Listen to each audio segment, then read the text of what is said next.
Pray for us, O Holy Mother of God. Let us all pray. All powerful and ever-living God, by the power of your Spirit, you prepared Mary, the glorious Virgin Mother, to be the worthy dwelling place of your Son.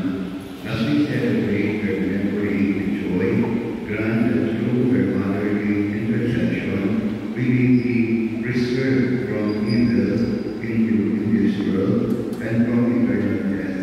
We ask this through Christ our Lord. Amen. Grant, dearest Lady of Fatima, that we who survive